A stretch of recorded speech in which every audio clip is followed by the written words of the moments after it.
Class 9th गणित के महत्वपूर्ण प्रश्नों की श्रृंखला का यह अगला सवाल। y² - 5y + 6 के गुणनखंड ज्ञात कीजिए। हमें इस बहुपद के गुणनखंड ज्ञात करने हैं। बहुपद है y² - 5y + 6। सबसे पहले हम देखते हैं कि जो अंतिम वाला पद है, जो अचर संख्या है यानी 6 अंतिम पद, यह गुणनफल होता है धन का 6। और जो मध्य पद होता है, इसको जोड़कर या घटाकर हमें ऋण 5 चाहिए है। और ऐसे दो गुणनखंड चाहिए हैं, दो भाग चाहिए हैं कि जिनका आपस में गुणा करने पर 6 प्राप्त हो। इसे है y² - 5y + 6।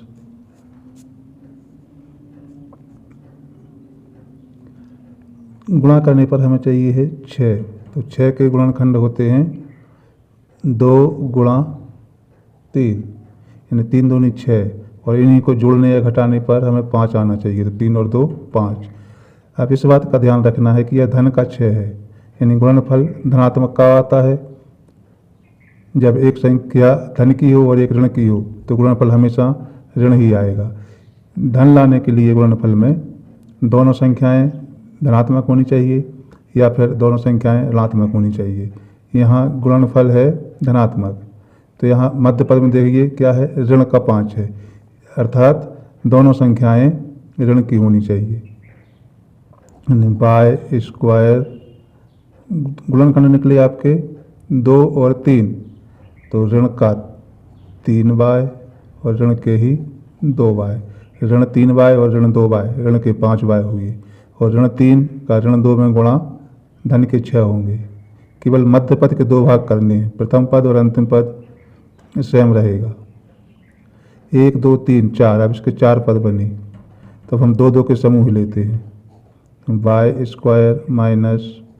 3y एक समूह में, फिर है यहाँ का चिन्ह तो माइनस का। अब एक बात का विशेष ध्यान रखना है, यदि दूसरे ब्रैकेट्स के पहले ऋण आता है यानी माइनस आ जाता है तो इसके बाद के ब्रैकेट्स का चिन्ह बदल जाएगा। जैसे 2y, यहाँ प्लस है, क्योंकि माइनस बाहर आ गया है तो यही चिन्ह पलट कर माइनस हो जाएगा। यदि यहाँ माइनस होता तो प्लस हो जाता है, इसको चिन्ह को हमें पलट देना है। इसके बाद हमें कॉमन लेना है दोनों ब्रैकेट्स में से। तो यहाँ y² - 3y - 2y - 6, इन दोनों ब्रैकेट्स में से हमें एक उभयनिष्ठ संख्या लेनी है। तो यहाँ देखिए इसमें y² - 3y जो है, इसमें केवल y ही दोनों पदों में है, तो हम y को कॉमन लेते हैं। अंदर y² में से y बाहर चला गया तो केवल y बचा, और -3y से y बाहर निकल गया तो केवल यहाँ 3 बचे माइनस।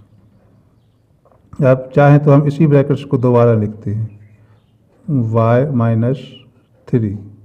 अब देखिए इसका जो अंतिम पद है 3 और यहाँ अंतिम पद है 6। अंतिम पद इस अंतिम पद में इस अंतिम पद से ही भाग देना है, यानी 6 में ऊपर वाली संख्या में नीचे वाली संख्या से भाग देना है। 3 दूनी 6, यानी इसका कॉमन आएगा 2।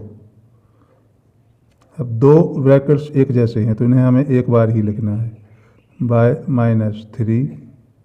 और जो बाहर वाली संख्याएं हैं इन्हें हम दूसरे ब्रैकेट्स में लिखेंगे, यानी y और -2।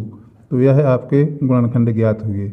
y² - 5y + 6 के गुणनखंड y - 3 और y - 2 होंगे। अतः y² - 5y + 6 के अभीष्ट गुणनखंड y - 3 और y - 2 हैं। यह आपका आंसर है। तो इस प्रकार से हम इन गुणनखंड निकाले जाते हैं। यदि आपको मेरा वीडियो पसंद आए तो वीडियो को लाइक कीजिए और चैनल को सब्सक्राइब करना ना भूलें। धन्यवाद।